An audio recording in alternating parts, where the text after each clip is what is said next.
Russia is burning. Whether it's oil terminals on the Baltic and the Black Seas, factories in far-flung Siberia, or military bases in Crimea, it seems almost every day something bursts into flames in Putin's backyard. And Ukraine is thought to be the one behind it. That's nothing new for Kiev, whose troops have been destroying airfields, ammo dumps and fuel depots within Russia since the start of the war. But what is new are the types of targets the Ukrainians are taking out, the ways they are hitting them, and the effect that is having on Russia's war machine. Taken together, it all hints at a new strategy that will help Ukraine win a long war with Russia after its attempt at a quick victory fell flat.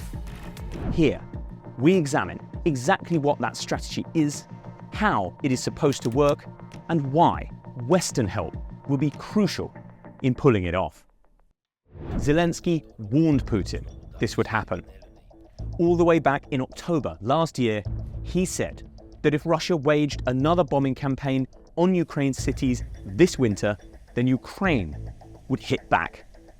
The Russian campaign began in earnest on December the 29th, when Moscow unleashed its single largest salvo of drones and missiles on Ukraine since the first day of the war. Just a few days later, Ukraine struck back. A fire at an electrical substation outside Moscow plunged 3 districts of the capital into darkness. Water pipes also burst, leaving people freezing in their homes. The plague of accidents soon spread to the cities of Omsk and Novosibirsk, deep in Siberia, which were left without heating as temperatures fell below -20 Celsius. But it did not stop there. Soon after, attacks began on critical infrastructure, including oil refineries, upon which Putin's economy relies. To date, 3 refineries have been blown up or set on fire, including 2 which were hit by long-range Ukrainian drones. One of those, the Ust-Lunga refinery near St. Petersburg, is almost 600 miles from Ukraine, which is a seriously long distance for a drone to fly undetected. Railways and factories have also been blown up or burned down. At the same time, the Ukrainians have stepped up their campaign against Crimea. Following on from successful attacks last year that saw a ship and submarine sunk in the port of Sevastopol, the Black Sea Fleet headquarters blown up, and commandos landed on the peninsula, Ukraine struck another docked ship. The Boxing Day attack sunk a large transport ship called the Novocherkassk, and several days later was followed up with another strike on a Russian command post. Kiev did not say exactly who or what it was targeting at the HQ, but wild rumours began to fly that General Gerasimov, commander of the Russian military, was there at the time. So, why is this also important? Because it looks like the start of a new Ukrainian strategy to win the war, even if its armies can't advance on the battlefield. Until now, Ukraine's victory plan had been to push Russia's army back across the border by liberating its territories one by one.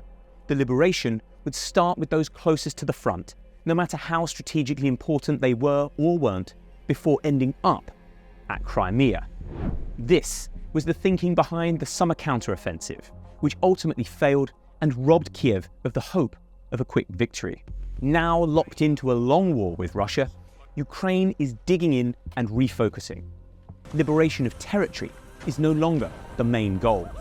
Hitting Russia where it hurts most comes first. That's because Ukraine knows that victory in a long war depends on 2 things above all else: the will of people to keep fighting and the ability of the country to provide weapons for them to fight with. And that's where these drone, missile and sabotage attacks come in. Crimea is Putin's weak spot. When he seized it back in 2014, it provided him with a huge popularity boost, which almost certainly inspired his full-scale invasion in 2022. Fear of losing Crimea, therefore, is a huge motivating factor for him. By bombing and raiding it, Ukraine hopes to break his will for war and force him to negotiate on their terms. Sabotage attacks on Russian heating and power systems are designed to have a similar effect, but on the Russian people. Unlike democratic Ukraine, Putin doesn't need his people to support the war, but he does need their passive acceptance. That means keeping the consequences of the fighting as far away from them as possible. Turning off the lights and the heating brings the reality of the war right to their doorsteps, with the aim of turning passive acceptance into active resistance. Meanwhile, bombing oil refineries aims to cut off a key source of Putin's war funding, and destroying factories is supposed to stop Russia producing more weapons for the front. The tactic has worked for Ukraine elsewhere. In the Black Sea, it has managed to drive Russia's formidable fleet away from its coast using nothing more than a few dozen boat drones. If it can repeat the same tactic on land and in the skies, Kiev may reasonably hope to weaken the Russian army to the point where its own troops can start to advance once more. But all the while Ukraine is turning the screw on Russia, the Russians are doing exactly the same to Ukraine. The will of the Ukrainians to keep fighting is unshakable. Putin learned that for himself last winter, when missile salvos against power plants and heating systems designed to break their spirit came to nothing. But Ukraine's ability to provide weapons for its soldiers is hanging by a thread which the Kremlin is trying to cut. This winter, Putin's missiles have not been directed at Ukrainian power plants, but at its weapons factories instead. And he's trying with all his might to stop more Western military aid getting to Kiev by sowing discord in the EU and the US. $60 billion in aid is currently being held up in Washington by MAGA Republicans, whilst Brussels had to play hardball with Hungary's Viktor Orban in order to get its own $50 billion package passed. Meanwhile, another $300 billion in Russian funds is sitting in a Brussels counting house amid dithering over seizing it and sending it to Ukraine. If that vital funding can be stopped, or at least delayed long enough to make it useless, then all the willpower in the world won't matter. Ukraine's troops will run out of ammo. Russia's armies will be on the march once more. Putin will earn himself a sought-after victory, and the West will suffer a blow from which it will struggle to recover. But it doesn't have to end like that. Military aid must be unblocked, and Russia's foreign assets handed over, giving Kiev a $400 billion war chest with which to hold its front line, paid for mostly out of Putin's pocket. Then Kiev must be given more long-range missiles with which to carry out the strikes that will grind down the will and the ability of Russia to fight. That does not just mean more British Storm Shadows and French Scout missiles, but German Taurus and American ATACMS as well.